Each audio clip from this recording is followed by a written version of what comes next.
arrimaha magaalada muqdisho ayaan ku guda jirnaa oo muddooyinkii ugu dambeeyey xaalad ka duwan habeenadii lasoo dhaafay ee ka jirtay oo dilalka ay ku badanayeen qaraxyada iyo howlgal ciidanka ay bilaabeenba muddooyinkan dambe. xaafado ka tirsan degmooyinka Yaaqshiid iyo Hurwa ayaa lagu soo waramayaa in caawa ay ku jiraan ciidan ka tirsan hay'adda nabad sugidda Soomaaliya oo halkaasi ka sameynaya howlgal xoog leh. dad badan oo dhalinyaro ah ayaa la soo qabqabtay waxaana la arkayaa dhalinyaro indhaha ka xiran oo meelaha qaar la isugu geeyey iyadoona halkaasi dadka la soo qabqabtay lagu kala saarayo. dumar badan oo soo dabakacay caruurta laga soo xiray ayaa sidoo kale aagaasi laga soo warinaya oo suuqa xoolaha ay ku jirto iyo soos. sidaas oo kale waxaa la maqlayaa rasaas goosgoosa oo ka dhacayso goobaha dadkaasi lagu soo qabqabtay wuxuuna howlgalka u muuqdaa mid qorshaysan oo ciidanku ay ku raadinayaan dad gaara.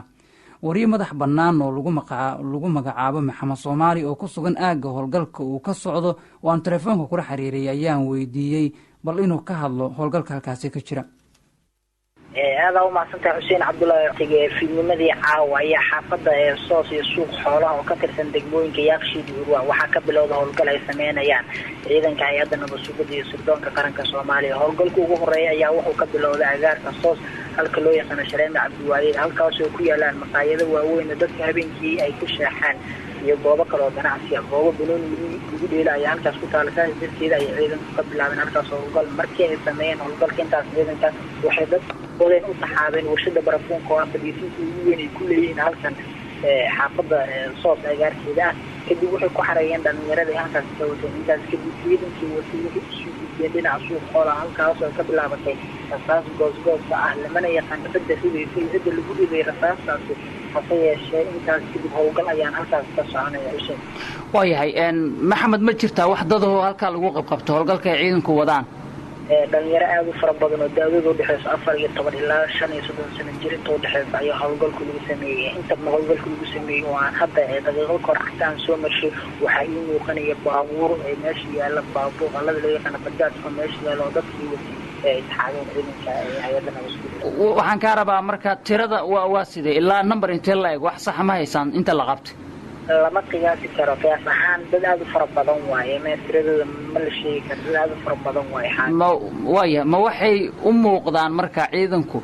dad raadinaya shakhsiyaad ay gaar u taagsanayaan ama ay yaqaanaan mise waa howlgal guud oo qofkii la arkaaba la qabanayo waa howlgal guud howlgalkan laga yaabaa in si tad gaar ah ka garaysan laakiin howlgalkan howlgal guud dhalinyarada aad u daadayeen ee 14 jirka ilaa dadka badbaadada taas 30 jirka inta u dhaxaysa ayaa howlgalku loo qabanayo howlgalku wuu socdaa hadda ciidanku ay ku jiraan qaar kamid ah xaafadaha suuq xoolaha iyo soos waayahay waxaan maqlaynaa baa lagu yiri dadka halka iga soo wacaya rasaas marka waa maxay rasaastoona raastan cid fiis la meeqan rasaas kamid ah dhinaca soos waxay ka dhacaysaa dhinaca suuq xoolaha rasaas halkaas ku bilaawday howlgalku koobaad dhinaca soos ku soo dhamaada hadda oo lama ka socdo oo hadda rasaas xag kama socdo laakiin dhinaca suuq xoolaha rasaas xoogan ay ka socdaan ugu dambeyn waa sidee hadda xaaladda ay la hadlayso dadku iyo xaafadaha si guud sawiriga si waa sidee dadku waa makaagsan yihiin because dhalinyaradoodii iyo dadkooda ayaa laga watay dadku waa makaagsan yihiin dad dumar u badan ayaa banaanaadka fadhiya kuwaas oo hadalhintoodu tahay subax ayaa doonaynaa iyo hadda ayaan raadinaynaa. wariye madax bannaan oo ku sugan xaafadaha aan soo sheegnay howlgalka uu ka soconayo ayuu kaasi ahaa dhegeystayaal degmada Yaaqshiid ee gobolka Banaadir aan ku xijino caawa dil ayaa ka dhacay oo nin odaya loogu geystay xaafadda Suuqbacaad oo degmadaas ka tirsan